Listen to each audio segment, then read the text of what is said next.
Hello.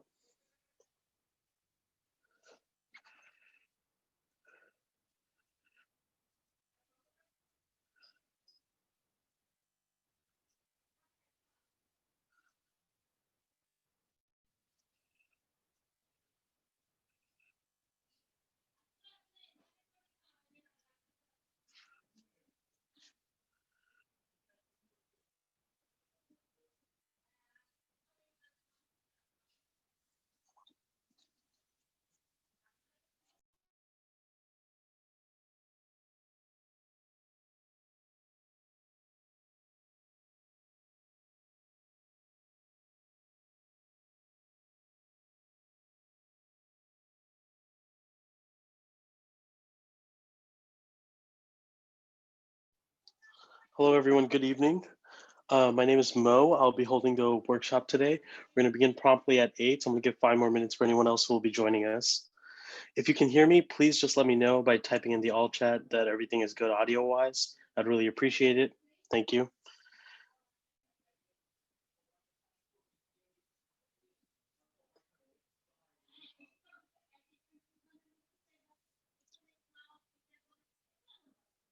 Great. Thank you.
So those of you who have just come in and joined us, my name is Mo. Good evening. I'll be hosting the workshop tonight, and we'll be talking about the final tips and strategies before the SHSAT. We'll begin promptly at 8 o'clock. I'm just letting a few more people trickle in, and I'll be with you all shortly.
Hi, once again. Good evening. My name is Mo.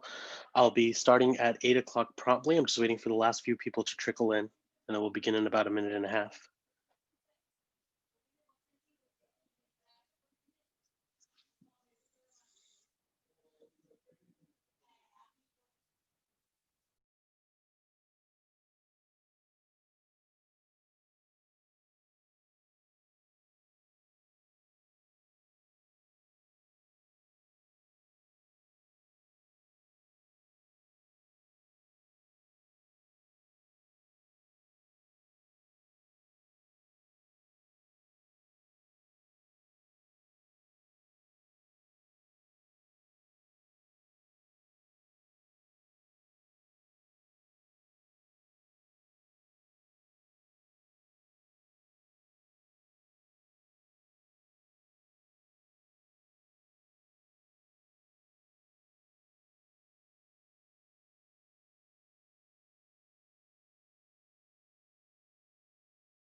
All right, hello, good evening, everyone. It's 8 p.m., so we're going to go ahead and get started.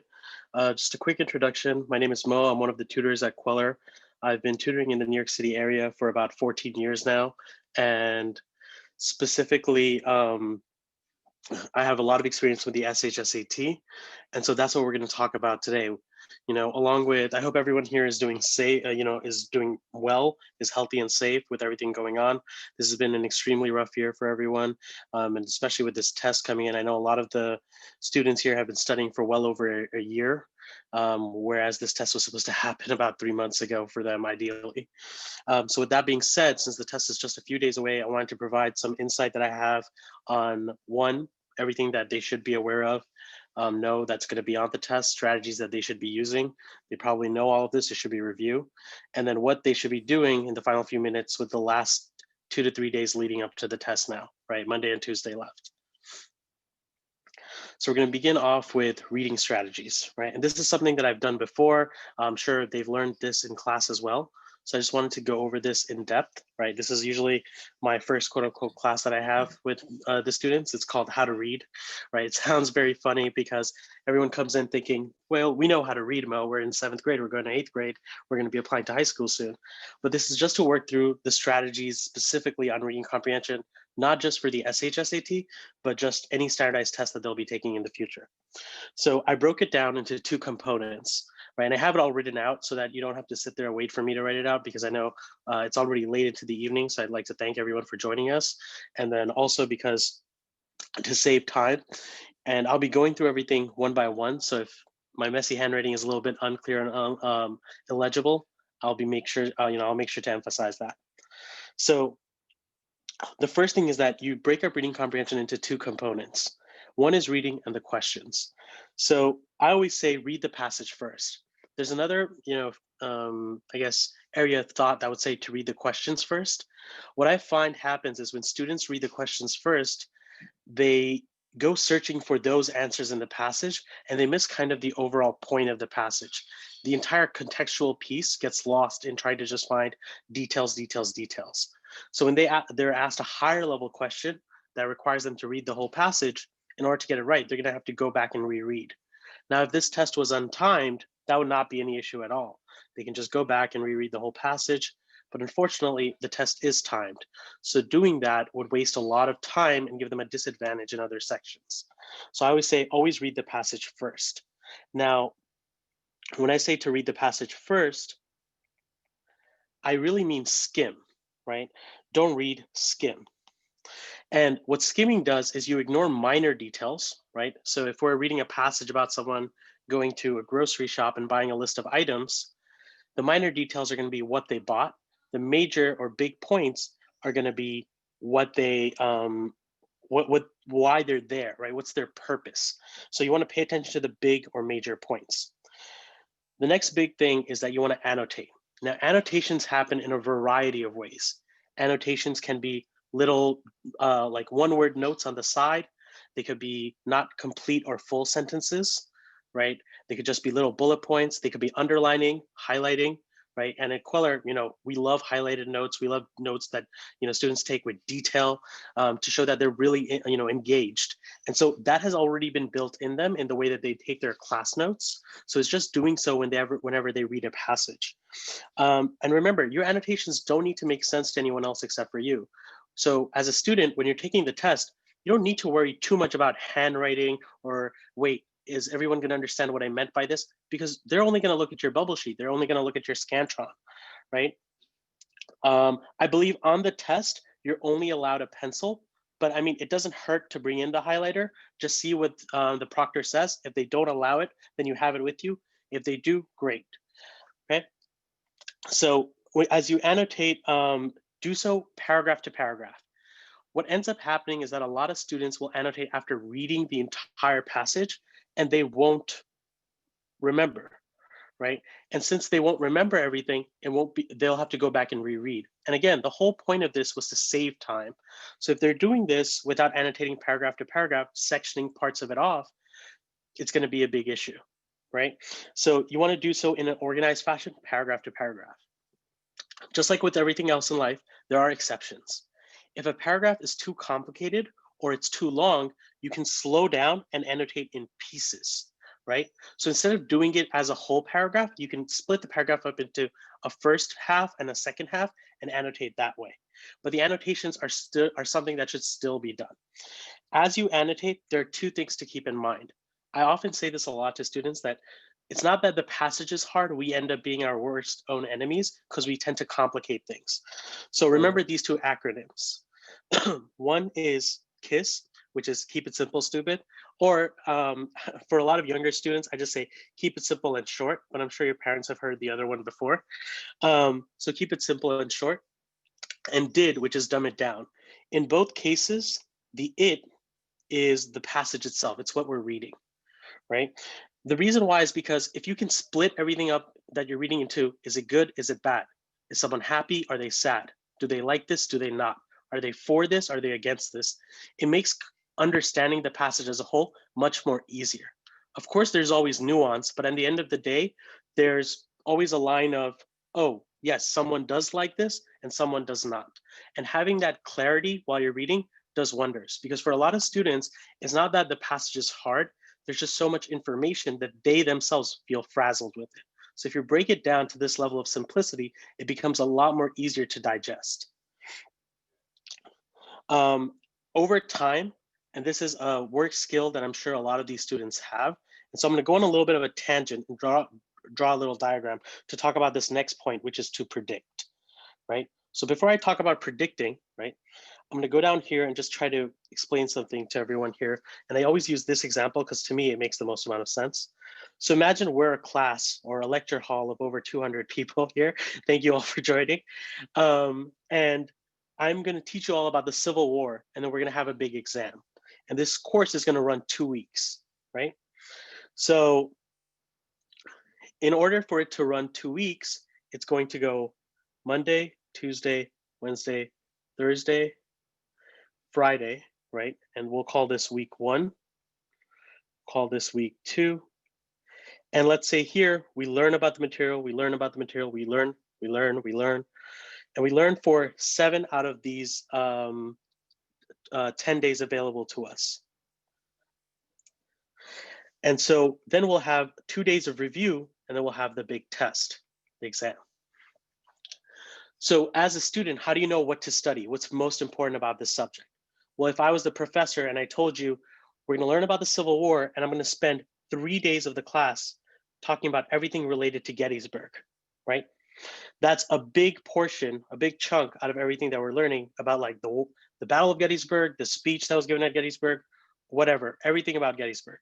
And I spend 1 day fully reviewing just that material. Then you as a student are able to predict, oh, okay, that portion is going to be a very big part of the test. And you're making that logical prediction based off of repetition.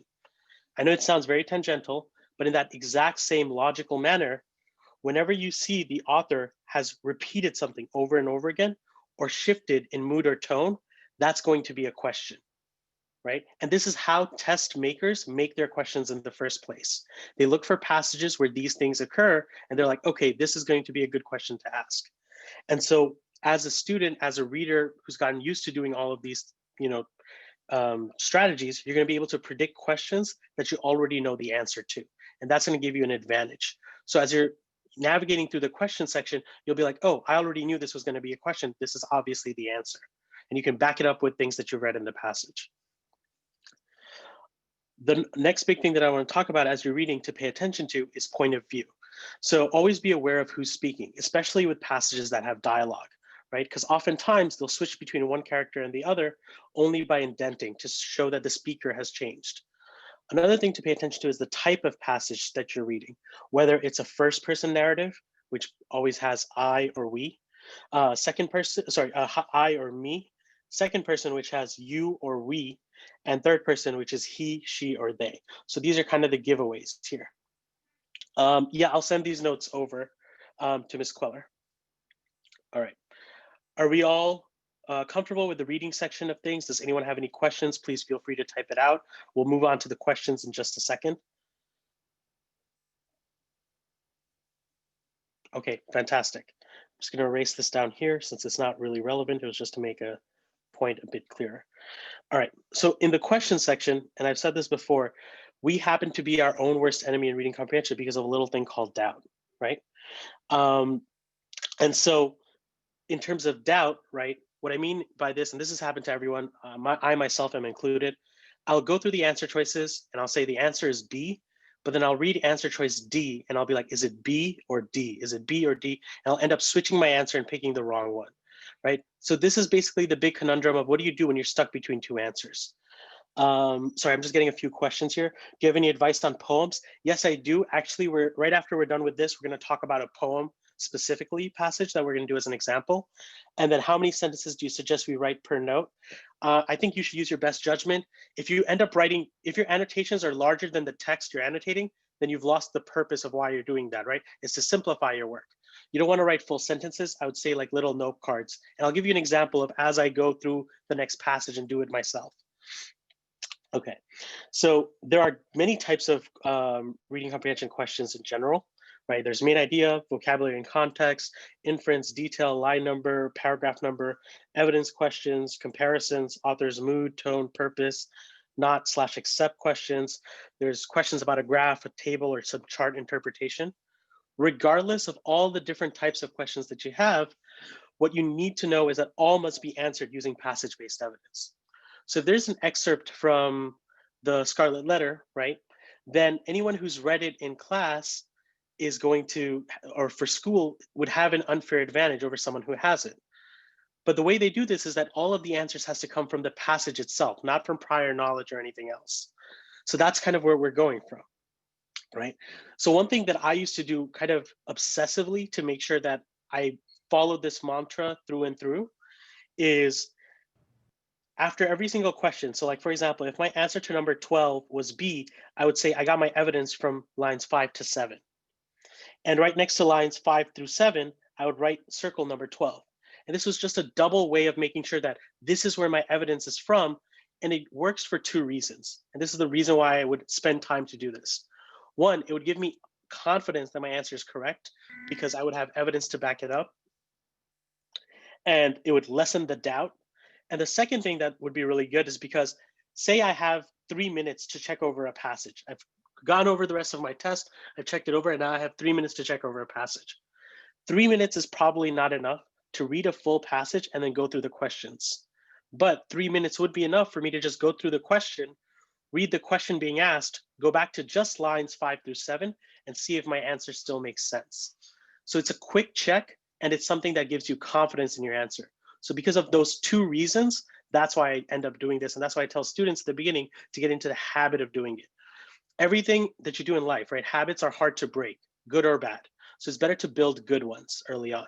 So I tell them from the beginning, why don't you do this? So it forces them to go back to the passage, not rely on their memory as much, so on and so forth. Okay. Now, there are just some other tips here for whenever you're picking through. Yeah, I can show through the question types as well. There's the main idea, vocabulary and context, inference questions, detail, line number or paragraph questions.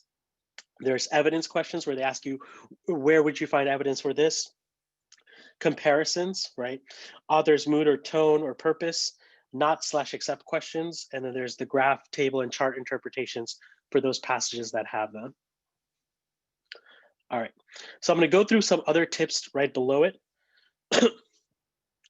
So you don't want to just pick factual statements, right, from your answers. You want to make sure that it answers the question being asked. What are not/except questions? So an example of a not/except question is all of the following were mentioned in the passage except, and then you have to pick, right? I'm going to send this over to Ms. Kweller, and I think she'll have an easier time directing it off to all of you, just because there's, I think, over 260 people here. So I might not be the person to be able to tabulate all of the emails and then send it over, but I promise I'll send it to Ms. Kweller. Yeah. All right. So I hope that answered the question about the not/except questions. The other thing I say is that oftentimes this is like a mental thing where we see an answer is wrong. We've already marked it wrong in our heads, but because it's still available on paper, we tend to forget that we already said this can't be an answer. So I always tell students, physically cross out the wrong choices. Grab a pen, and if you think B is not right, just cross it out. That way, you don't have to look at it, or in your head, you're not dealing with it as another possibility. Avoid extreme answers. So if you see an answer choice with the word always or never, chances are it's not going to be right, right? You want to look for safer words like may, usually, often. And the reason for that is all you need to disprove an always or never answer is one exception. So it's very easily disproven. And that's really the reason why you want to stay away from them. In terms of avoiding extreme answers, right, there is an exception.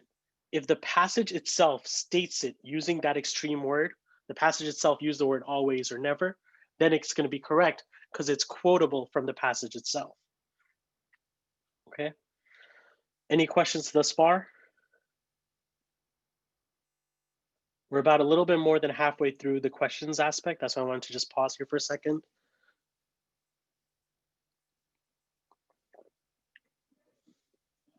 All right. So, and this is another common thing that happens to everyone. What do you do when you're stuck between two answer choices?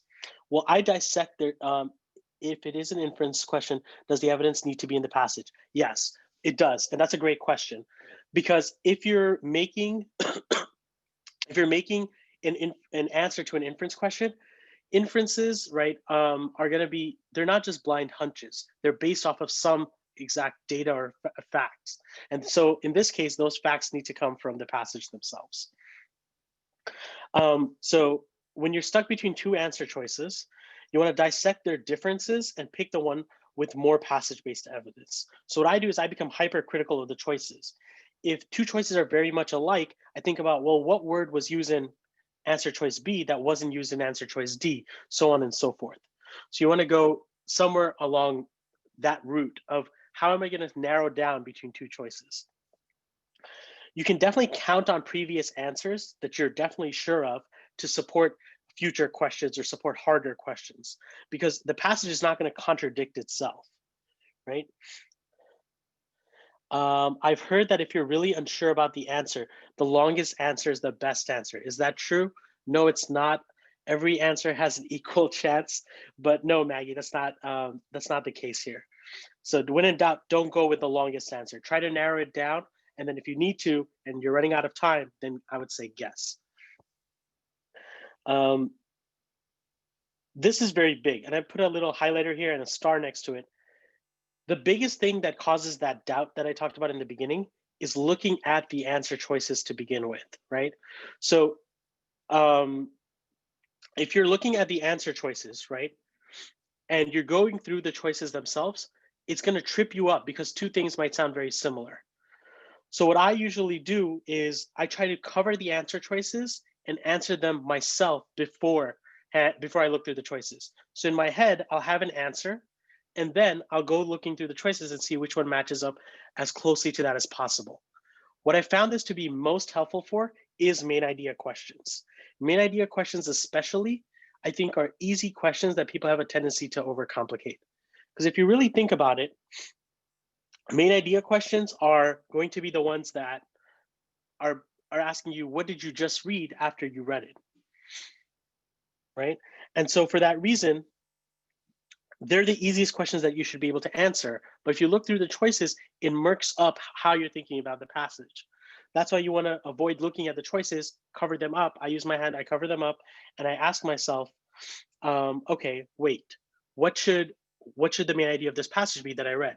And then I say those words in my head, I formulate what it should be, and I look for those key phrases in the right answer choice. Whenever you can, right, go back for vocabulary and context, as well as paragraph specific questions to find supporting evidence. Whenever they quote something, you want to find the answer within 3 to 2 lines of what they quoted. And that's exactly where the evidence is. For those questions, that's really easy because all you have to do is just go back exactly there, okay? Should you answer the main idea questions last? Some people find that that's easier and that works for them. I think that it's very helpful to just answer the main idea question first, because then you're sure that, oh, I really know what this passage is about, right? We'll be ending around 9:15, okay? Use process of elimination for not/except questions. So someone had asked this earlier, what's a not/except question? So the example of a not/except question is, all the following are in the passage except for which ones, right? So if you have 4 choices and one of them is right, and let's say this is the right answer, this one is not in the passage. Now you can't just prove this is not in the passage. You have to first go through the rest of the choices and prove that they are in the passage. So it's always going to be process of elimination. So for example, I would say that before I pick C, I would say that, okay, A was mentioned in lines 5 through 7, B was mentioned in lines 12 through 18, and D was mentioned in line 25 to 32. So the answer has to be C, right? That's how you would use process of elimination to do not/except questions. So that's referring to using POE, which stands for process of elimination. So I'll write this up here just in case anyone's confused about what it stands for. Process of elimination. Okay. Now, the other thing to remember is that if part of an answer choice is wrong, right, then the entire answer is wrong. So keep that in mind, right? So if you see that part of an answer is wrong, I wouldn't bother reading the second half of it. I would cross it out because it can't be right. And in reading comprehension, you want to always go direct. Go over the diagram again? Yeah, sure. So someone had asked to go over the diagram for not/except questions. So this is a question that's saying which of the following is not in the passage. Before I can say what's the answer, I have to prove that the other choices are in the passage, right? So for example, A, right, was found in lines 5 through 7. B was found in lines 12 through 18. And D was found in lines 25 to 32. So after seeing that, I would only then say that, okay, since A was found in the passage, B was found in the passage, and D was found in the passage, they cannot be the right answer, because this is asking for what is not found in the passage, right? And so that's the only way that I would pick C, and that's how you would do process elimination. Okay, does that clear things up on process elimination? Okay. All right. So let me go ahead and move on to the next part.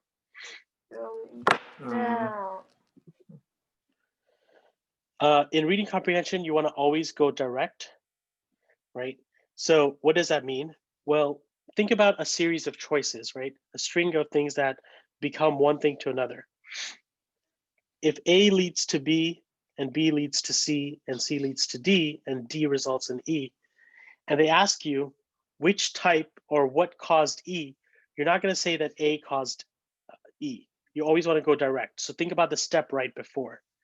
So D was the thing that had caused E, so it's going to be the right answer. All right. I'm getting some grammar questions. After I'm done with reading, I will take the grammar questions. Just give me a sec, okay? All right.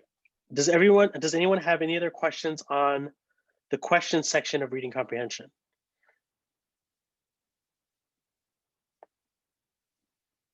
Okay, great.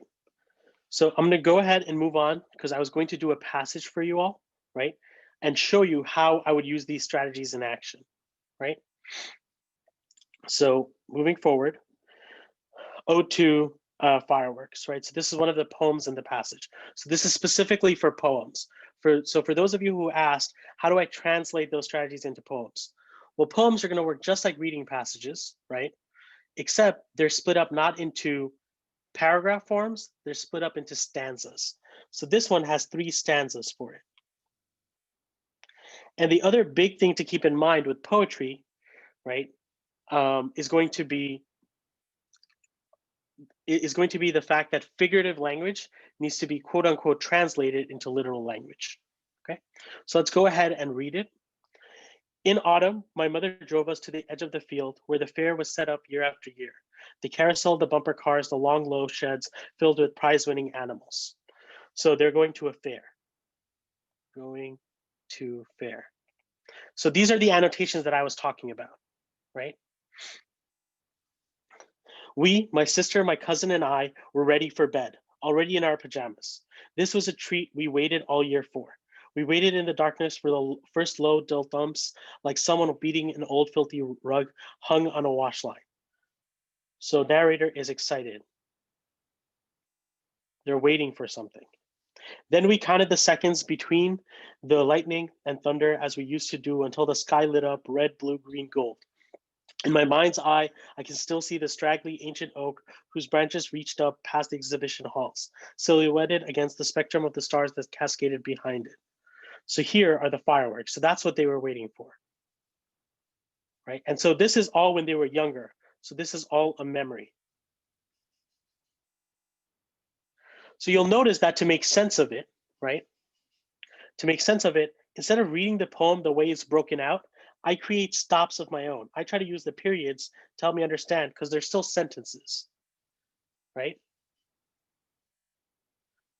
Does everyone understand that? What do you do if you don't understand a line in a poem and the question is on that line? Well, you have to go back and read. You don't have to become fixated on the line itself, but on the specific part of the poem and what the poem as a whole is trying to say. If you don't understand the words, then that means you got to work on your vocabulary. I would look up the words right now, right? Because the chances are those words that you don't know, a lot of other students don't know, and they might reuse it. If you need to guess for questions that ask for the most precise language, is it smart to choose the smallest answer? No, it's not. For precise language questions, which is again grammar, right? It's going for grammar questions. We'll talk about that in just a bit. Let me just finish up the reading, okay? Okay, so I hope everyone noticed how I annotated through the first reading section, right? I took notes. They're small, they make sense to me, and I didn't rewrite the entire thing. It was one thing to look up into the sky and imagine yourself in it, or to make out pictures among the clouds, which my sister liked to do. No, I would tell her, that cloud does not look like an elephant, an umbrella, or a hat and umbrella. So again, this is old memories of being a kid, of being young. But it was another thing to see the sky at night written up upon with those jewels. So fireworks are more exciting. Fireworks, more exciting. We lived in the country, night was night. So they're trying to say that it got really dark. So the fireworks had an even bigger effect, right? All around us, crickets stridulated in the stubble of what has been somebody's cornfield, their song rising and falling. You could smell winter on the air's edge. So I don't really know what the narrator is trying to describe here, right? And again, I'm going through this quickly. So I'm going to just kind of ignore it. And I'm just going to say that the song Rising and Falling is just like, they're just describing their surroundings, right? But the big thing is that they're in the country, right? That's the last thing that we really learned about, that they lived in the country when they were younger.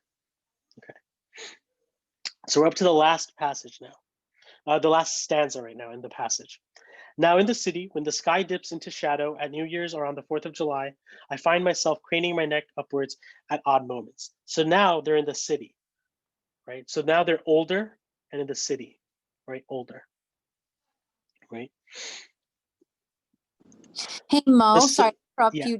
Just for like everyone, just stay super focused. We're gonna go for 30 more minutes, and then Mo Khan is going to give us some very important tips.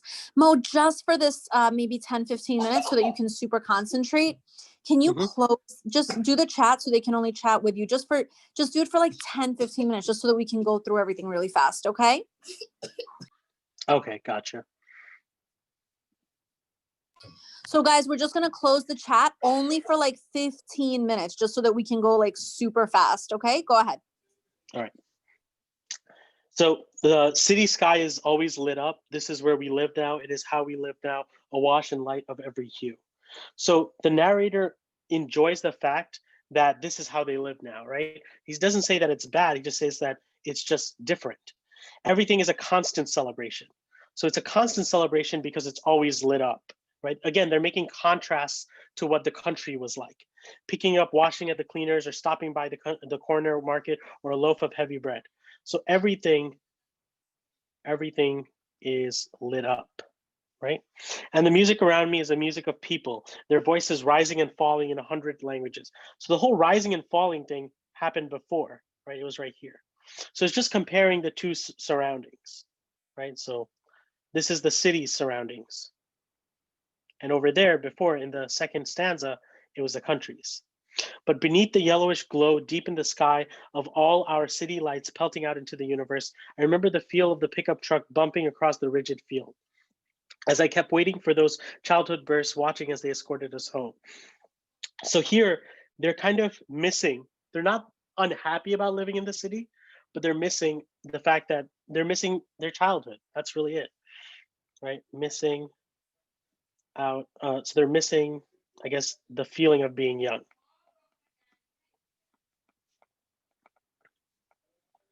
Okay, so now I'm going to do a quick recap before I go into the questions. So this poem is someone reminiscing about their past, right? It's a memory. They're going to the fair as a child. They're really excited. They've come to watch fireworks with their family. Their old memories of being young was like playing and looking at the clouds with their sister. They had, but the biggest thing that they lived for, or looked forward to, was fireworks. We lived in the country, night was night. So where they lived, it was really dark. And so fireworks were definitely more exciting for that reason, because they were brighter and you could see them more. And their surroundings in the country are things that they find still memorable. Now they've moved on to the city, they're older, and everything is lit up. It's very different from what it was before, right? So the city and its surroundings are different than the surroundings that they had back in the country. And so you're missing the feeling of being young, right? That's what they were feeling at the end, right?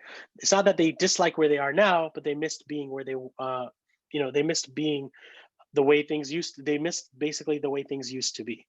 All right. So we're going to go to the questions now. And again, I haven't looked at any of the questions. So the fireworks in the poem represent the speaker's what? So let's go back, right? So before I go back, I want to try to cover the answer choices.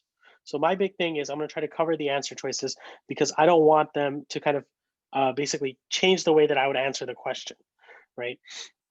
And so here, right, as I'm covering the answer choices, for me, I'm saying the fireworks represent things that they missed about being young. So now I'm looking through the answer choices. Which one is missed things that they, when they were young? Wish to return to a simpler way of living? Sure, I'll keep that for now. Bittersweet feelings about leaving the past behind. Bittersweet means that like it's good and bad. So I guess I'll keep that now. It's because they don't dislike the city. High expectations for everyday life. That's going to be wrong. Reflections on past interactions with relatives. So past was fine, but the interactions with relatives is wrong. So the whole thing is wrong. Now, if I'm stuck between two answer choices, E and F, what makes one better than the other? Was it really a simpler way of living or just the past, right? Which one is a better, safer answer? It's going to be F, right? So I have these conversations in my head all the time as I'm going through these questions, right? Number 19, the comparison in lines 8 to 9 of the poem is used to convey what? So I don't even look at the choices. I go immediately back because they're telling me where to look. 8 and 9. We waited in the darkness for the first low dull thumps like someone beating an old filthy rug hung on a wash line. So they're waiting for something in the darkness like someone beating an old filthy rug on the wash line. So here, it's low dull thumps, right? Describe a sound that's not clear or powerful, right? And then the next part, they talk about, then we counted the seconds between the lightning and the thunder. So let's go on to the next part. It's saying the comparison in 8 to 9 of the poem is used to convey what? Well, it's to talk about the fireworks that are happening, right? And so remember, they're still far away. They're trying to get there. So the answer is going to be, for 19, A, right? It's going to be the muffled pounding of explosions in the distance. Okay. Let's move on to read lines 22 to 23 from the poem. The sky at night written upon with those jewels. What does the word choice in these lines convey about the speaker? Well, let's go back.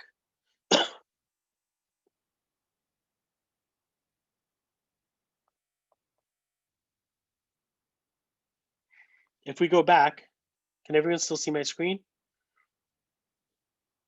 Oh, okay. Let me fix that again.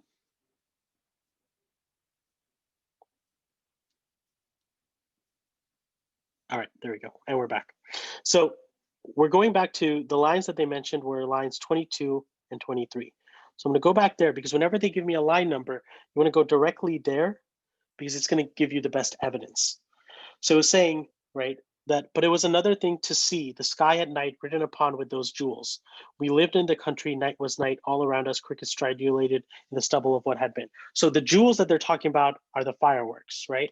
And because they lived in the country, those fireworks were much more brighter than before. So the best answer here has to do with fireworks.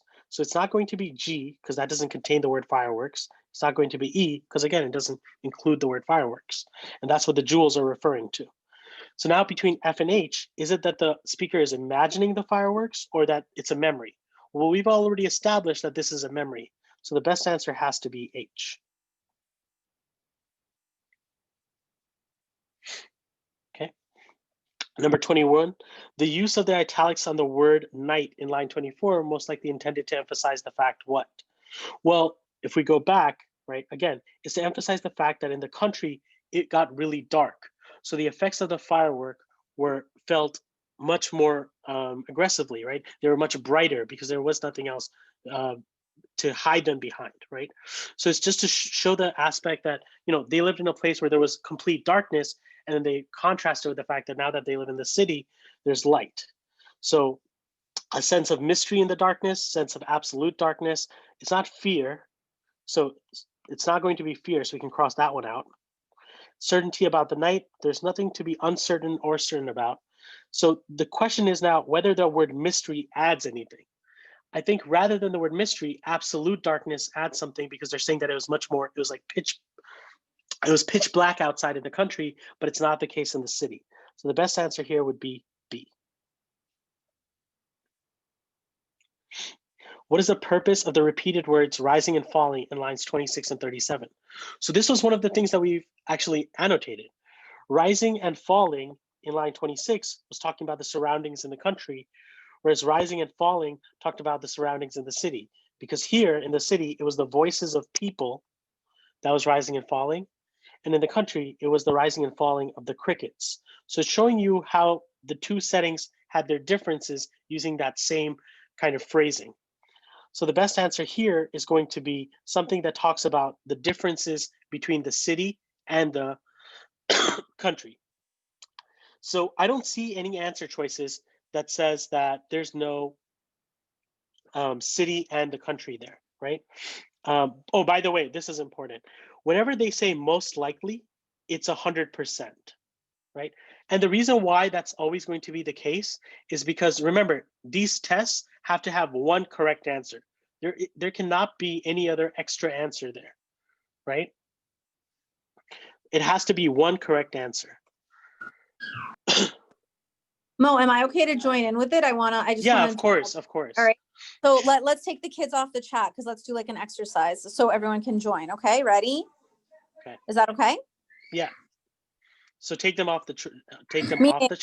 No, meaning they can all join. Okay. Okay, got you. Welcome everyone. Okay, let's take a look at the questions. Okay, so let's start from the beginning. Ready? Mo, where's the first? Can you shrink it a little bit? Show me. Most likely was in number 21. Yeah. Can we go higher? No, show me higher. Higher. Is that the first question? Is it the first one? Let's go to the very, very first one in the passage. Okay, good. Okay, yes, good. Okay, ready? Everyone, take a look at 18. Is everyone listening? Say yes, say yes, say yes. I want interaction. Say yes. Good.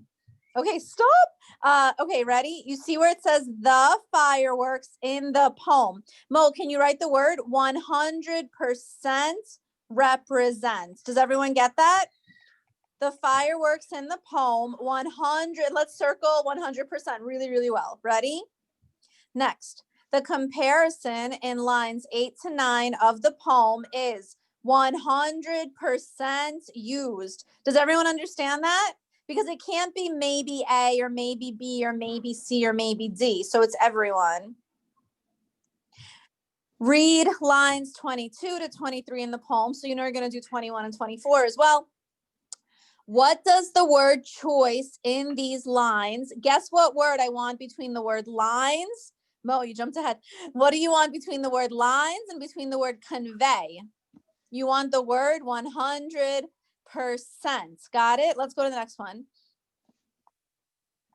Most likely, just stab it out. Just black it out. Cross it out. Bye. Let's get rid of the words most likely. Bye-bye. R.I.P. Bye. Bye. The words most likely didn't make the cut.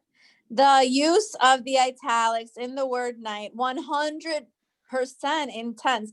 It's not like it may be intense. It can't maybe something because it has to be one of these answer choices. Okay. Next, 22.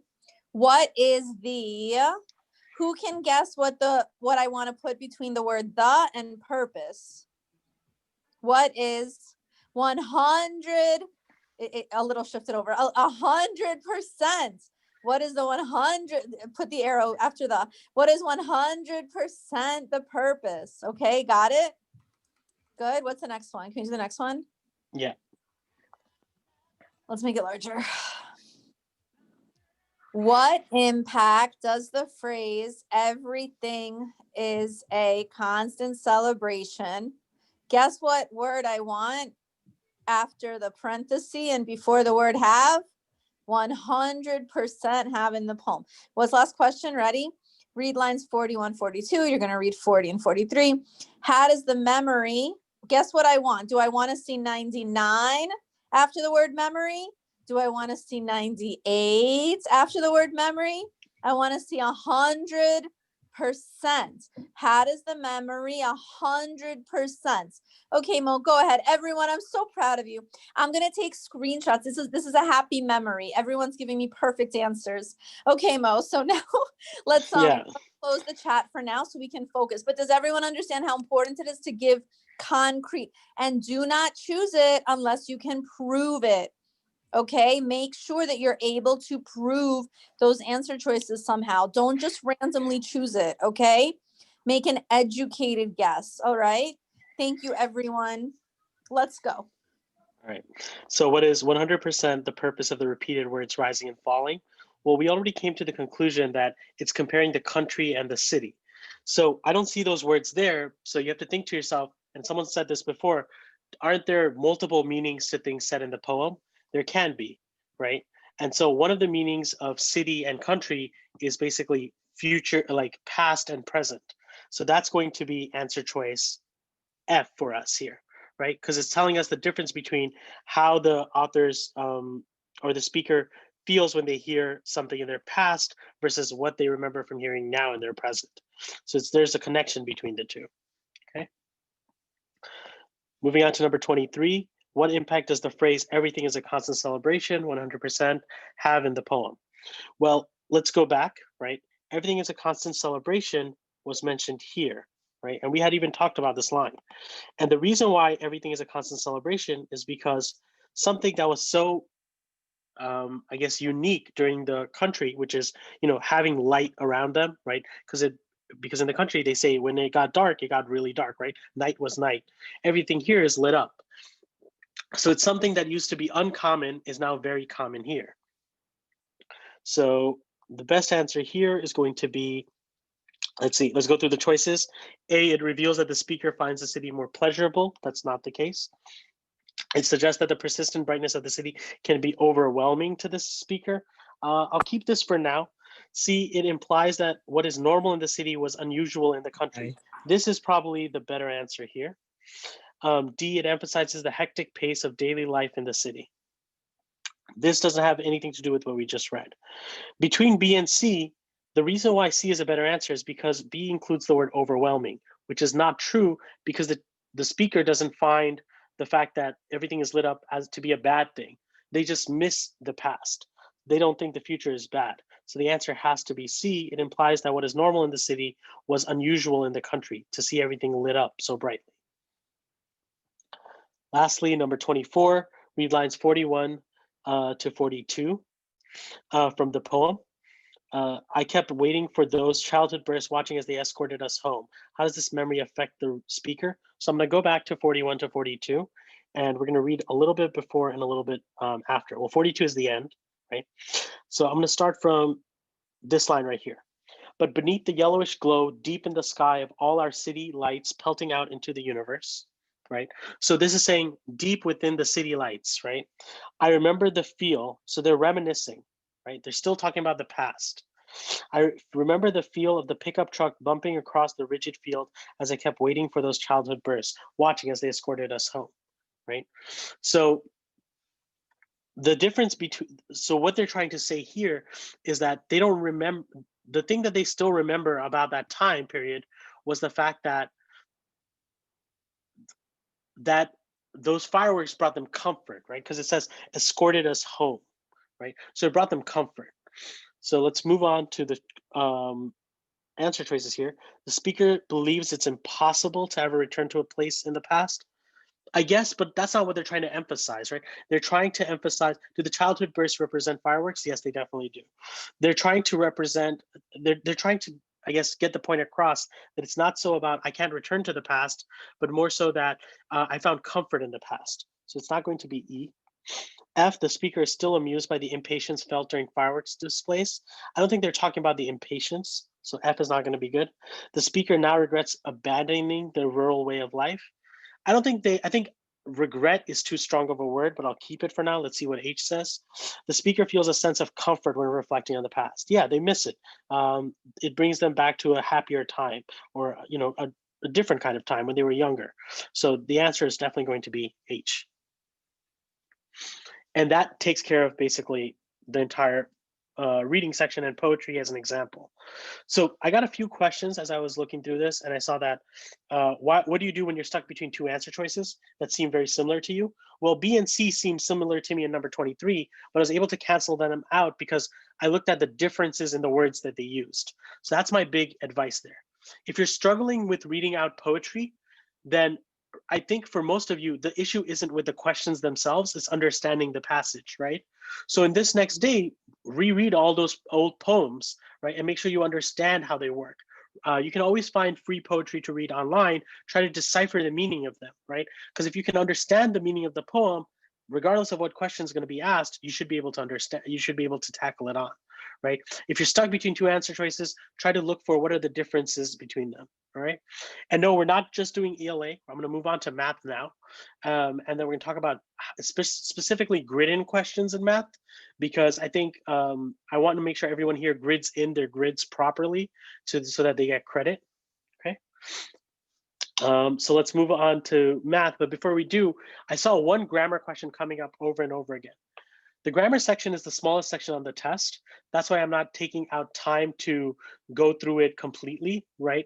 But I will say that the one question I kept on seeing is, well, one, before I even answer that, make sure you understand and know your grammar rules, right? Because if you don't know your grammar rules, then you won't be able to answer the questions. You can't just base it off of what sounds right to you grammatically and what doesn't. You got to actually know your rules. The second thing is, the most common question I saw in the chat earlier is, what do you do, or what answer choice should you pick whenever they ask for the most precise language? Well, for the most precise language, what they're asking you to do is, precise just means it's concise, which means it's short and to the point, but it's also specific, right? So it's also specific, which means that you need answer choices, you need words that were vague in the original sentence to be replaced with more specific examples, right?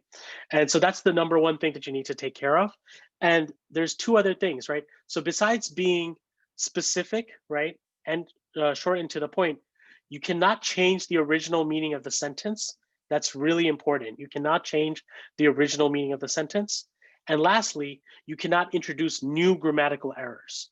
Your answer cannot have new grammatical errors in it by fixing old ones. So those are the four things to remember whenever they ask for precise language. So I'm going to make a little side note and write it down here. So this is for grammar, right? In grammar,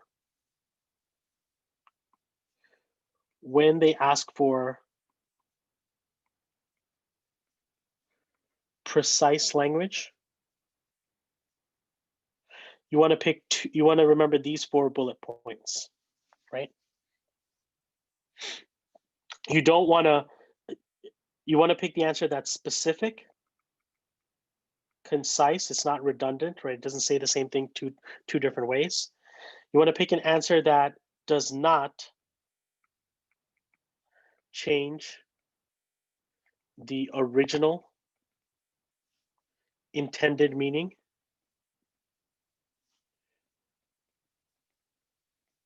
of the sentence. And lastly, you definitely, yeah, I'm going to send these to Ms. Kweller so she will be able to distribute them out. Does not change the original intended meaning of the sentence and does not introduce new grammatical errors. So these are the 4 things to keep in mind whenever you do precise. Okay.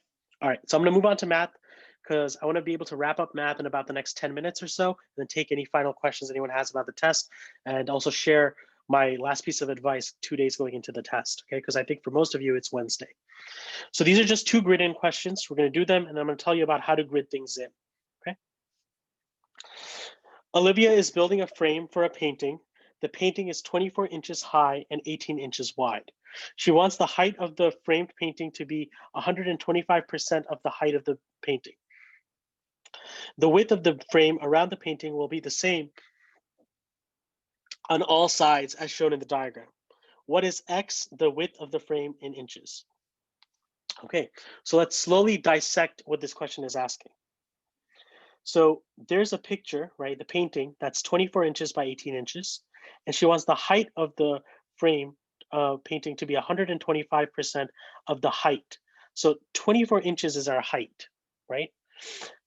She wants the height of the framed painting, so this to be equal to 125% of 24. So 125% is the same thing as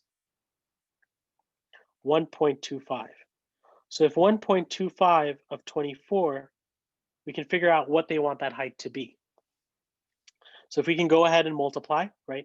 Instead of multiplying by decimals, I noticed right away that it would be easier if I just made 1.25 5/4 and multiply by 24, because the number 4 is divisible, 24 is divisible by 4. So I can cross simplify. So here I'll get 6 and 1, and so it'll be 30. So that means that they want this side to be 30 inches. But that's not the question. That's not what the question's asking me. The question is asking, what is X, the width of the frame in inches? Well, if X plus another X plus the 24 leads to 30, I have an equation. 2X plus 30, so 2X plus 24 is equal to 30, which means if I subtract 24 on both sides, it'll tell me that the value of 2X is 6, which means that x is 3. And 3 is my answer. Where did I get 5/4 from? Well, 1.25 is the same thing as 5/4. So instead of doing 1.25, I just did 5/4 because then I wouldn't have to deal with decimals and long multiplication. I could just simplify a little bit easier. So how am I going to write the number 3 in my answer choice? So what I recommend is writing 3 always from the right-hand side to the left. Fill your numbers from the right to the left. So it's going to be 3 here and then bubbling in 3. Make sure to bubble it in. If you just write it, the Scantron will not pick it up, right? Because they're going to have a Scantron graded. Should we leave grid in questions last? I don't think so, because they're usually the first 5, okay? The reason why I recommend that, what if you bubble in 30, then you're going to get the question wrong because that's not what they're asking, right? What happens if it was -3? Well, if it was -3, then you would bubble in the negative here, and then you would write 3 if this was supposed to be -3. Okay. Doesn't matter which 3 you bubble in. I would always bubble in from the right-hand side to the left. The reason why is because if you bubble this in, for example, and there are stray marks or something's wrong with the Scantron, what's going to happen is that it could possibly pick up some other things.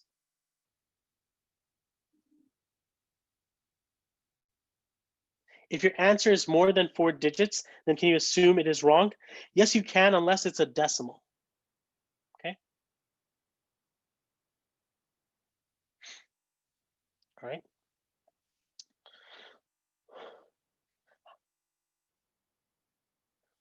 So it should be, if you're bubbling in 1.5, it's going to be 1.5.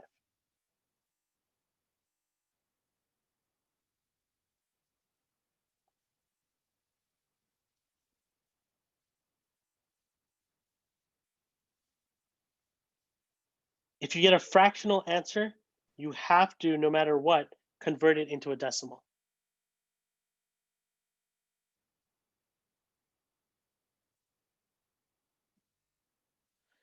Do we write out answers on the top of the grid?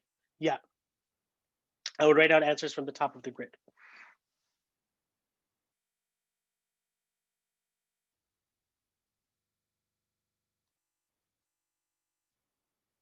So if the answer is 2/3, so someone just asked, what do we do if the answer is, for example, 2/3? Well, 2/3 is the same thing as 0.6 going on forever, right? Now you can't do that, right? Because it's a decimal that's repeated. So what you can do is you can just say 0.667, right? You would round up to the last decimal place.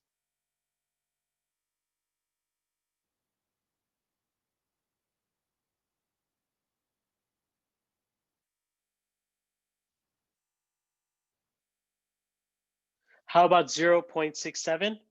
I would just go safer with the 0.667 since it's a better approximation.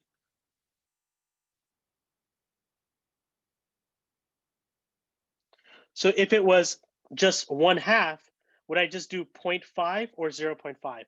I would personally just do 0.5.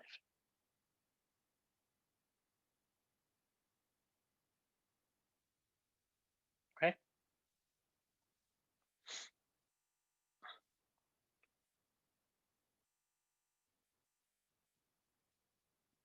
So I'm just looking through the questions to see if there's any other that needs to be answered from anyone here.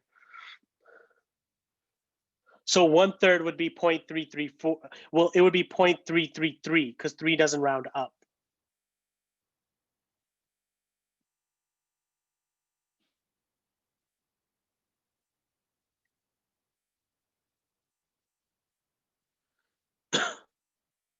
So to confirm, so if it's a repeating decimal, if there's a problem that's tripping us up, should we skip it?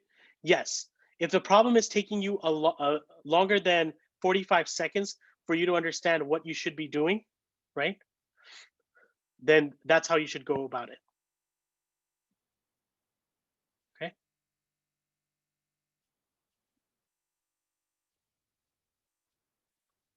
All right, great.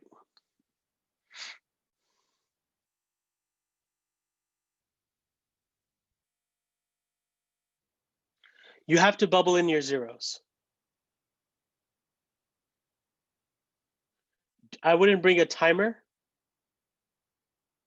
Do you have to write the number at the top? No, I wouldn't worry about writing the number at the top.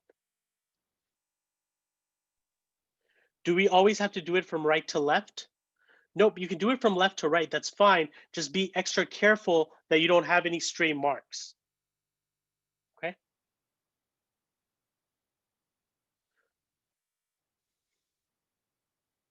Okay, great. All right, I'm going to move on to the next question. You don't round 3 because 3 doesn't round up. Okay, so we're going to move on to number 10. So number 10 is asking for what is the value of the expression above when p is equal to 3 and t is equal to -2. Well, we're just going to substitute it in here. 3 -2 cubed plus 3 cubed times -2. So we're going to get 3 times -8 plus 27 times -2, -24 plus -54, which gives us -78. So something like this, I would write like that, -78. So 7, 8, and you cannot forget to bubble in the negative. Okay. Do you need to skip the boxes? Nope, you could just go ahead and do that. Should we mark the zeros? You don't need to mark the zeros. Do you have to put the negative on the left? Yes, you have to bubble in the negative. There's a bubble just for the negative alone. That's how you would differentiate. Do you need to write the 0? No, you don't need to write the 0. If the number has a 0 in the middle, then you would have to bubble in the 0. Okay. All right. So I'm going to move on now because it's already 9 o'clock and I don't want to take too much time. This is my last minute advice for everyone with these last 2 days, right? So in these last 2 days, Monday, for example, tomorrow, you have school. If you're able to, go over and do passages and sections on Monday night. But most of the most helpful things that you could do is go over your grammar rules, your math formulas, and just overall strategies. Like for example, something like this. Go over things in your notebooks that you've seen for thousands of times, hopefully. Okay. The reason why I'm saying not to bring a timer is because they don't want anything that makes noise. Okay. There's a bubble sheet after you do the test or while you do it. You have to bubble as you do the test. Okay. Is significant figures going to be on the test? Significant figures will not. Can you use a pen to bubble? No, it's all going to be pencil. Digital watches are allowed if they don't make noise. All right. So in terms of what you should be doing is Monday night, you should be falling asleep the same time that you would be on Tuesday night, because you want your brain to literally get into the rhythm or the habit and wake up on Tuesday morning the same time that you plan on waking up on Wednesday morning. This is probably the best advice I could give you. And I say this to everyone taking any standardized test. When you begin a test, right? When you begin a test, your brain starts off trying to warm up. And that's why a lot of people tend to make silly mistakes in the beginning of tests. So what I tell students every single time is the day of your test, the morning of, while you're having breakfast, while you're commuting, do a practice passage, do a few practice math questions that you've already done before, that you know how to do. Just go through the motions and warm up your brain. It's like before a big game, you have to stretch. It's the same exact thing. It's just a mental stretching exercise. If you do that, then you'll go into the test already warmed up. Okay. It has been a pleasure, talking to you all. I hope this has been helpful. I know just how hard all of these students have been working for almost now over a year. And all of this has been building up to this particular moment. So I wish you all the best of luck. In terms of when the news is going to be released, in years past, it was in March. Of course, with the test being moved, the results might be moved as well. Go in with the confidence of knowing that you put in the time, you put in the work, and you've taken practice tests, right? It's okay to be a little nervous. A little bit of nervousness keeps you on your toes. There's nothing wrong with that, right? But the big thing here is to, trust in the body of work that you've put in with the tutors at Kweller that you've worked through, the workshops, the extra classes, the sessions that you've all been a part of. So trust in your abilities, go through the practice problems. Don't stress out too much about any of this. Try to get a good night's sleep the 2 nights before and the night before. And definitely, once this is over, I'm sure you all can like breathe. So until then, keep your eyes on the prize and, keep on striving to get the best possible score that you can do. All right. I'm going to let Francis take over for now. Thank you all for staying here. Have a wonderful night. I hope you all continue to be safe and healthy. Francis, what would you like to add on? I'm here. Hi, everyone. Let me try to get Goldie in the video. Hold on, everyone. Where's Goldie here? Hold on. How do I do this? Guys, let's join. Can we do everyone? Let's go see everyone. Okay, come guys. Don't leave yet. Mo, can you just let me see everyone? Okay, good. Yeah. Oh, there we go. Hi guys, look at Goldie. Wish everybody good luck. Everyone, listen, I'm gonna send you a link right now. Okay, hold on. I'm sending you a link. I want you, as many as you can. Thank you, everyone. I want everyone to join the stress reduction techniques webinar. And I just want to go over a few tips really, really fast, okay? So that we're all on the same page, okay? We don't want you studying anything new the day before the test. Mo, you're gonna reiterate that, please. Okay, can you add to that?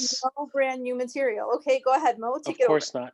Right, yeah, you don't want to be studying new material and stressing yourself out over that. If you haven't seen the material before, it's not going to be on the test. Right, that's the way it's going to be. Right, all of you trust your tutors, trust all the material from Kweller that you've been given. All of that is going to be on the test. So everything that's going to be on the test you've already seen. Just review. No new material. And then also print a hard copy of the receipts. So the receipt just for now, and then you'll get your ticket eventually, right? I mean, the DOE's, they're eventually going to get it right. So make sure that you print your tickets when you can. Okay, go ahead. Mo, if you could add, can you guys also please make sure you take extra masks, extra sanitizers, extra gloves, anything else? Make sure to wear layers, because you don't know what kind of heating or lack of heating is going to be in the building. So you want to make sure you take the test comfortably. So bring layers with you. If it gets too warm, you can take a layer off. If it's too cold, you can put your layer back on. So just make sure to take layers. Have a good, healthy breakfast, but nothing way too exorbitant, right? Nothing that's going to make you, go to the bathroom, or that you're going to be too full and groggy from. Nothing like that.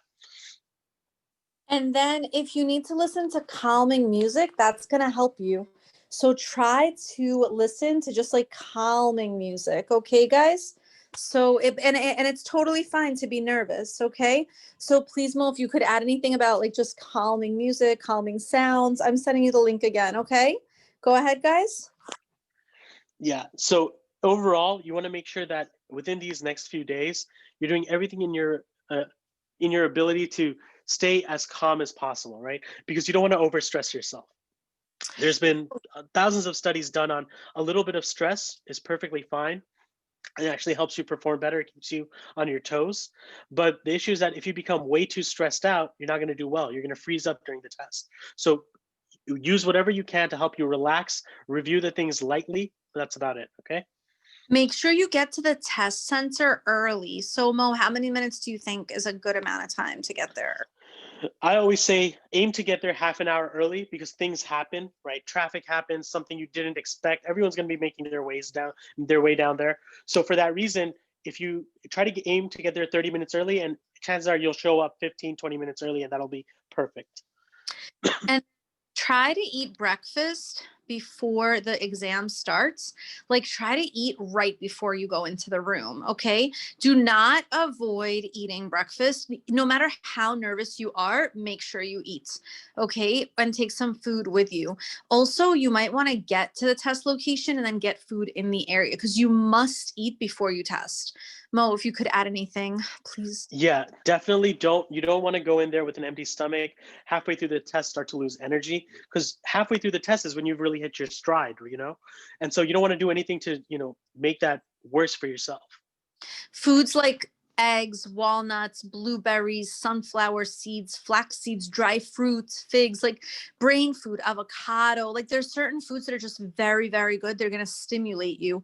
Okay. The other thing, I really like this tip, is pack a lucky charm, lucky penny, rabbit's foot, a red string, a bracelet. My mother used to give me 2 pennies, and she made me a very cute charm. She's very artistic.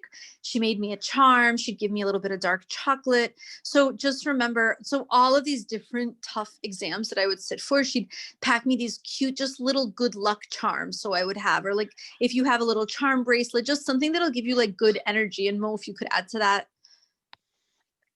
any Yeah, I idea? mean, you want to go in there with good spirits, right? So you want to have things that give you good vibes. You want to make sure that that morning of, or even like from now till Wednesday, you don't fight with anyone. You don't like argue with your friends over anything. You just, nothing can stress you out. That's really it. It's just you and the test. You're going to stay focused, keep your eye on the prize, and, go in with a good mindset about how you're going to do on the test. That's really it. And this is therapeutic for the adults as well. For the parents listening to this, it's a really good time to write your kids a letter, like just a handwritten note. Just remind them how far they've come, how proud you are of them, how this has been an incredibly long journey. And it's really important to just add, no matter what the outcome of this exam, you love them. There's stars in your eyes. I would encourage, and we would encourage the parents to, not just words of encouragement, but maybe just some kind of like a good luck notes, which is really traditional. And it's just stated, it's just simple, just a really nice way to manifest good energy. Okay, Mo, if you want to add anything to that. Yeah, I mean, your parents are your biggest supporters and your biggest fans here. So it's been a team effort from day one. It's always been, it's never been the students alone or the students and parents alone. We're all here literally as like a family. Francis has been so helpful and accommodating through all of this. Your other tutors have definitely been. So, we're all here rooting for you all. Right. So keep that in mind. We're extremely proud of everything that you've been able to accomplish up till this point. And, I'm sure come Wednesday, we'll hear good news from everyone about how the test went. And then, Oh, go sorry, ahead. one last thing. Remember to not plan this out, but after the test, enjoy the rest of the day. Take a deep breath and like enjoy the rest of the day. This big weight backpack you've been carrying around is over. So make sure you plan for something fun that upcoming weekend. And yeah, just of course safe, but also fun, just so you can relax now. So here's another tip. Plan like exactly where you're going to meet your parents, your friends, anyone at the end of the exam. Like have a very specific meeting place after the test, just because it's probably going to be a little chaotic. So like really like pick like a store, a diner, just anything where you can say, let's meet right here. Because you're probably not going to be able to bring your cell phone into the exam room, or there just may be some restrictions. And this is the smartest way. Mo, if you want to add anything, please. Yeah, definitely. You don't want to go in there with electronics or anything that can basically, if you go in and then they search you for whatever reason, even if you're not going to get in trouble, they're just going to tell you no. It's going to get your heartbeat going, right? It's going to get you a little anxious, a little unnecessarily worried right before the exam, and you don't want to do anything like that for yourself. The other thing you should consider for stress management, take the day off the day before the test. Play tennis, go for a run, walk your dog if you have a dog, walk around the block a few times, take a breath of fresh air, just enjoy the surroundings. Use the fresh air, clear your head before the testing day. Lightly review your notes. Like just don't do anything high stress the day before. Like really take it easy the day before the test. Mo, if you can add anything. Yeah, definitely. The day before, I always, for many years, have told students take the day off, right? Don't go to school. And I know not all parents are happy to hear that, but remember, school is graded, like even regular school, like when it was in person, it's graded over a big body of work. So missing one day is not going to be the end all be all. But this test is only for one day, one time in 8th grade. So you want to make sure that you have no regrets of like, oh, I wish I had done something differently. The other thing is, for those of you who I know are going to study either way, just make sure that the day before the test you stop all studying by 6 p.m. Please don't study like right up to the minute you sleep, try to memorize formulas or anything like that. Just believe that you're good to go and you're prepared, and give yourself some time to kind of unwind the night before. So the other stress management tip, bring a watch and set the watch to 12. I really like this tip. I didn't get this tip until I was all the way in law school, but I think it's such a good idea. Set the watch to 12, and this way you'll know exactly when you're starting the exam. Mo, if you want to add anything. Yeah. The other thing I would say is that I know a lot of people like a digital watch. I would purposefully bring analog watches, so the one with the hands on my test, because if there was a math question about the analog clock, it would help me better visualize it. And so, like, I've been doing that since like fourth, fifth grade, and the chances of always having a clock question aren't 100%, but that's also very helpful. And you can buy a cheap watch, by the way, at Walgreens, and you can always just remember that's also a good option. So you don't have to. It doesn't have to be like expensive. I would not recommend Apple Watch, but just a really simple watch. Next tip: use the bathroom before, no matter what. Even if you don't have to go, use the bathroom. Force yourself to go pee. Okay, no matter what happens. And on that note, avoid caffeine, large amounts. Definitely avoid energy drinks. Avoid sweet soda. Avoid sugary juice. You do not want to have to take a bunch of bathroom breaks. And you also you don't need a heavy dose of caffeine or energy drink. You don't need any of that because you're going to have adrenaline. So naturally, and Mo, if you can add to that, please. Yeah, you don't want to do anything to increase your heart rate, cause you anxiety, or even just have to constantly go to the bathroom. Caffeine, sugary drinks, do all of that. Extra sugar just means you're going to crash later. And if you were to do that during the middle of the exam, that would be probably one of the worst things possible. So just avoid that possibility entirely. The next tip, make sure that you pack a jacket. Mo had brought this up earlier, but we just separated it because of the way we did it here. Make sure you have loose, comfy clothes, comfy, fuzzy, fleece, like really comfortable clothes. Okay. Mo, if you want to add anything, I know you mentioned it. See if there's anything. Yeah, I mean, ultimately, I know for many of you, you've been taking your practice tests at home, and home is an area of comfort, regardless of whether you're sitting at a desk or not, right? But on the test day, you won't be in your home, right? You'll still be with the desk and everything. So you want to feel as comfortable as possible, right?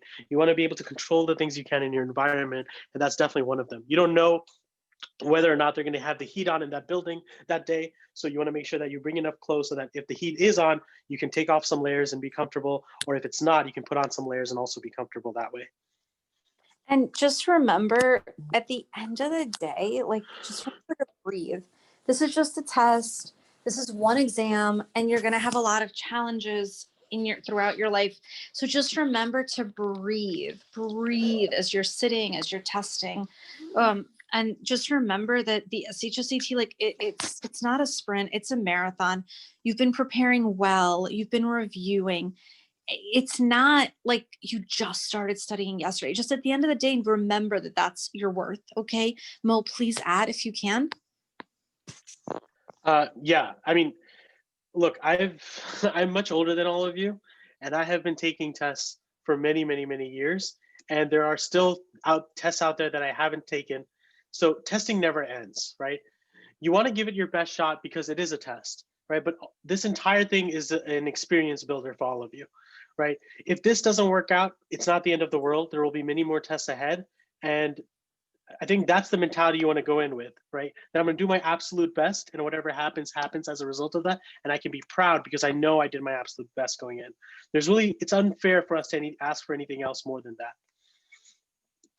And this is not the end of, just remember, this is one milestone. I really want to, very sincerely say we recognize how hard you guys have been working. This has really been a journey. I kind of do want to bring this up, and I just want to make sure I'm phrasing it. Oh boy, Mo, wish me good luck. So this is okay. Your education is something that no one will ever be able to take away. Your knowledge, your power, your superpower is going to be what's in your brain and what your mind is, contains. And in a very, large extent, as you know, this has been an extraordinarily political year, and a lot of people are making, decisions right now that I really just want to share with you. They're not necessarily in your best interests. I really want you to just be mindful of the, messengers telling you that you don't need the best possible schools or the best possible educations. And just remember that we're going to try. We're going to try for the best schools, the best opportunities, and we're going to go really strong. And I kind of want you guys to read between the lines, because it's certainly been a journey. And I guess one thing to add is, look at how fiercely people are talking about education right now. So just remember that you need to put yourself in a position where you're always going to have the best possible academic opportunities for yourself, because at the end of the day, like, that's going to be your big worth. Okay. And Mo, if you're able to add any of that, please do. Yeah, I mean, as you get older, right? If you're athletic, if you play sports, eventually that goes away, right? Athletes eventually retire and everything. But, we hear all the time and see all the time of people who are 50, 60 years old, going back to college, getting degrees, becoming doctors, doing whatever they want to do, getting that education. So like Francis said, even now, like for example, in about an hour, I have a class that I'm going to be taking because I want to still continue learning things. So education never ends. And at every point in time, we're always trying to get the best out of our education, because that's really the only one thing that can be constant in like an ever-changing world, right? And so for that reason, that's why you guys have been working so hard and putting in the work for this 1 year, right? It's for that opportunity. So, if it's that opportunity, all we're asking is for you to give it your best shot. That's really it, right? It's daunting to think that, oh wow, this one test can determine where I go to school for the next 4 years. Yeah, for some of you that may be the case, but that doesn't mean that if you ended up somewhere other than where you originally wanted for those 4 years, that things are going to end up bad, right?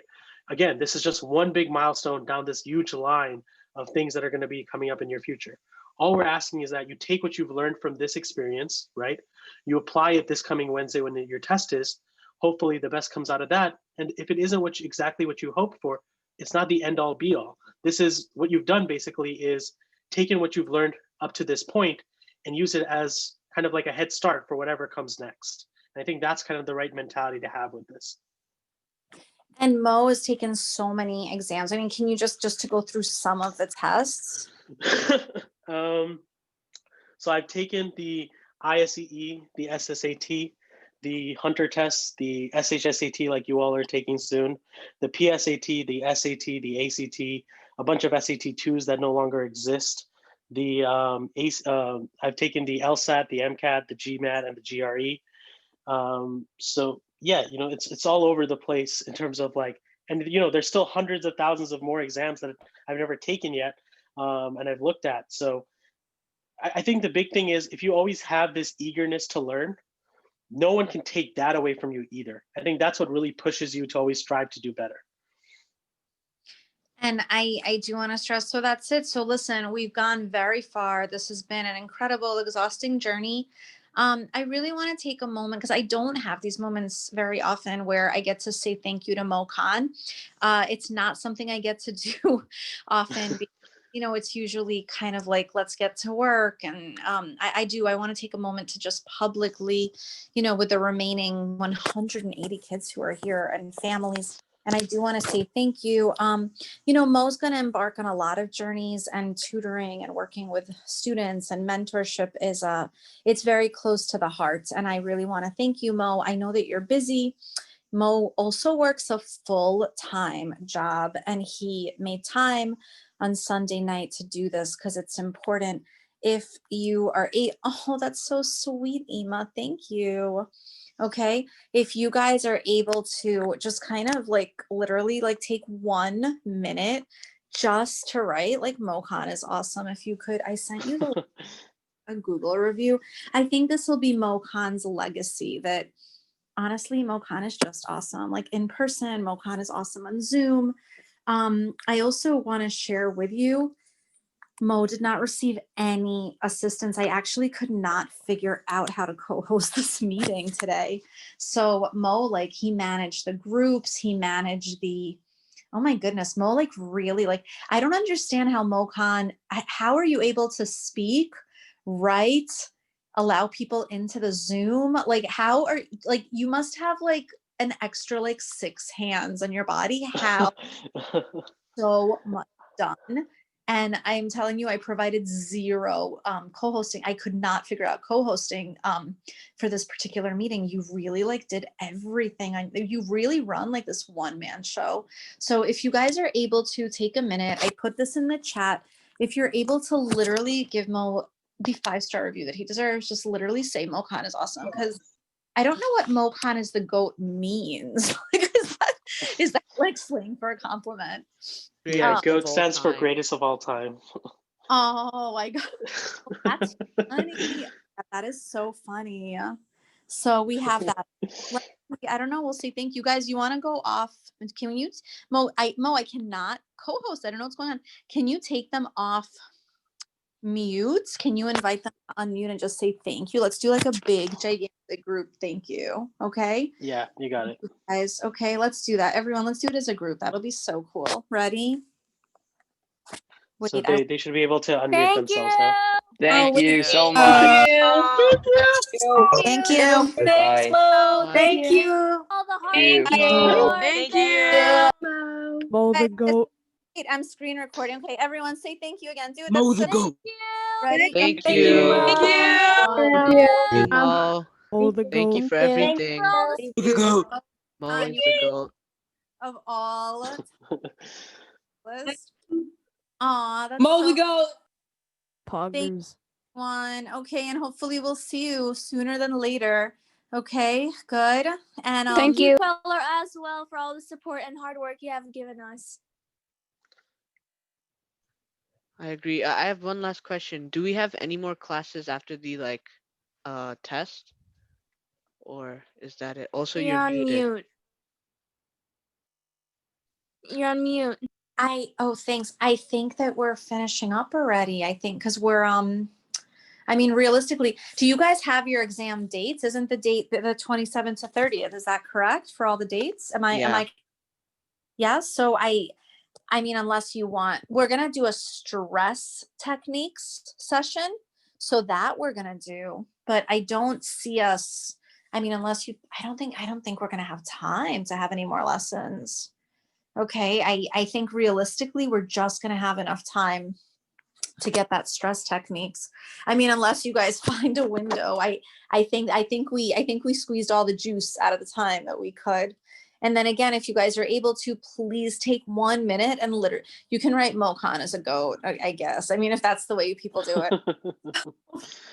Right? I just want to say to everyone else who's still here, I'm gonna have to leave the Zoom chat for my class, but I hope you all the best of luck, and not just this test, but everything else that comes in the future. I'm sure that our paths will cross again sometime down the line. And Kweller is always here to provide you guys with that support, right? It's always here for people who are striving to better their education. Francis has been an unbelievable like shining light for a lot of these families and students who've just been trying to understand the education system and how to best get the most out of it, to make themselves better, to provide better education for their kids. So you guys have a great resource in her and everything else that she provides, so unselfishly, working extra hard, along with being a mother and a wife, and taking care of things at home, and just also running this business, not just on a large scale, but also personally, meeting with your parents, making sure all of you are taken care of. So, thank you to everyone here. Thank you to Francis, and have a great night, and best of luck to everyone. Thank you. Thank you, Mr. Mo, once again. Yeah. Can you send a recording for this meeting? Yeah, MoCon has recorded the meeting, and we're all set, and that's it. If you guys are able to, please just give Mo, take a minute and just add the I think I sent you the link to the Google review. Just literally take a minute and just give him some credit so that he can hear that he's a goat. I don't know. Okay, so keep that. Yes, you can write whatever you want. I do want to, I think we should credit him. He really did do a favor to do it on Sunday night. And then Iconic Mo. we're going to have one more. We're going to have a stress release, stress techniques. So I'm looking forward, and that's a doctor who's going to host that event. And he's very calming, soothing. So I'm looking forward to that opportunity. He's going to be talking about, Do we you know, need to email you to receive the recording? no, we're going to post it on YouTube in like a day or two. Okay. Well, we're just going to post it. Just subscribe to the Kweller Prep channel on YouTube. Okay. All right. Thanks, guys. Everyone, let's say bye to Goldie. Bye, Goldie. Bye. Bye, Goldie. Goldie, say bye, bye, Bye, Goldie. Bye, Goldie. Good night, Goldie. Goldie, say bye, bye, Goldie. It doesn't look so good in Zoom. Goldie, you're so, is it called photogenic or zoomogenic? You're so zoomogenic, Goldie. Goldie, you're so zoomogenic. Look at you. Okay. Look at you. She's Thank so, you. I Have a had good one more night. question. tell me. I heard mostly something like take a break from school or something like a day off. So would that be like this Tuesday or like on Thursday, the day after the Whatever test? testing, if it's 27, just take the 26. Just, I don't know, just kind of take that day to just relax. Just, you don't want to have your nerves all over the place. And everyone's already been so stressed. This has been such a rough year. Unfortunately, our teachers posted 2 tests before the test day. Don't even, like, it's fine. Just take a minute to breathe. And you know, just I really want to remind you guys, like, just remember who the messenger is telling you that you don't need great schools. I hope that you've researched these messengers. You'll notice they've all gone to great schools. The same people telling you not to go, they went themselves. Okay. So everyone, please just remember to make note of who the messenger is. I want to thank all of you for the support. I know Kweller Prep has been bombarding all of you with a ton of emails. And let's just say there were moments when I was sending a lot of angry emails over what's going on with the education system in New York City. So I do want to take a moment to just say I recognize that, you know, you've been part of a very, very long journey. So we want to wish you a lot of good luck. Okay. A tremendous amount of good luck. Isn't she so photogenic? Zoomogenic. Goldie, you're zoomogenic. Okay. Look at that. All right, bye. Oh yeah, one more Thank question. you. Yeah, For dark chocolate or like stuff like that, can we take that and eat it before like the test or in the room we're Just taking the test? bring it into the exam room. Do the best that you can. Bring it into the testing room. Bring it into the center. Okay. Just do the best that you Alright, thank can. You you. guys wait? Can you guys hit the link? I just want to make sure it goes to the reviews. Does it go? Can you check before you log out? I just want to give it try it one more time. It doesn't go in. I tried it, but it Can sent us you to like. go to where it says reviews, or can you put the right one into the? I don't know why it's not going. Can you put the right one into the tab? I wanted to go to like the Google review. God, thank God I have such smart staff. Can you believe this? I can't co-host. I can't put the right link. Like, if you guys can do it, that would be good. I want it to be the Google review so that I'll get some credits. I have a question. Tell me. You said to like drink green tea, but isn't that caffeine? You can drink, but don't do anything. Don't do anything crazy. Don't do Starbucks espresso. Don't do like, I don't know, just don't do, if you want a little bit, okay, but don't do anything major. Don't do anything major with the caffeine. Definitely no energy drinks, no Red Bull, no, just nothing, absolutely nothing, because you're already going to be very wired and you're already going to have the adrenaline. So just use good judgment with the caffeine. Please don't do anything major, like coffee, like you don't need it. Okay. Goldie kind of looks like a goat, like a little bit. Hold on. Goldie, you look like a goat. A little bit. Okay. All right, guys, are we good? I think, just listen, whatever you drink, just make sure you pee. No matter what, you must go pee before the test. Like 1,000,000,000,000,000,000% go to the bathroom before you like you have to use the bathroom before you go. Like the last thing you need is to have to use the bathroom once you're settled. Like as soon as you enter the building, locate the bathrooms. Okay. Let's make that like your number one priority. Good. All right, we're good. Did anyone find the right link? Anybody? No. Can anyone find the right link? Oh, no, I want it to be like a Google review. This one. Can you send me the link? It should be a Google link. How am I doing this incorrectly?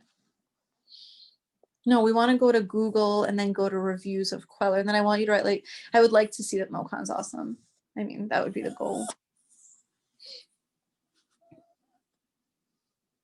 Can you believe 300 of you joined the Zoom? We didn't even advertise it till like a few days ago. Oldie. Okay. All right, guys, that's it. I'm very proud of you. Deal? So I'm going to end the meeting, okay? Make me proud, everyone. Do the best that you can, as much as you can study, all right? And thank you for this journey. I'm glad that we were all part of it, okay? Thank you, guys. Thank you. Bye, everyone. Bye-bye. Thank you, guys. If you can put the link in, I don't know where it is. I don't know how to get it. If you can do it. Oh, wait, did you find it? Is this it? Wait, is it? Can you type it again, Sabrina? Oh, yeah, but is this is the link, right? Is this it? Yeah, if you guys can do that, okay? Just put like one sentence, okay? Good. One sentence is enough. I want to, as Mo becomes an adult, I want him to have this nice memory. Okay. All right, guys. Thanks, everyone. Enjoy. Okay. Thank you, everybody. All right, bye. Good night. Bye, guys. Good luck. Okay. Say bye, Goldie. Bye-bye. Bye. Thank you. Bye, Goldie. Goldie, look. She's about to go to sleep as if she was in the meeting. Okay. Bye, everyone.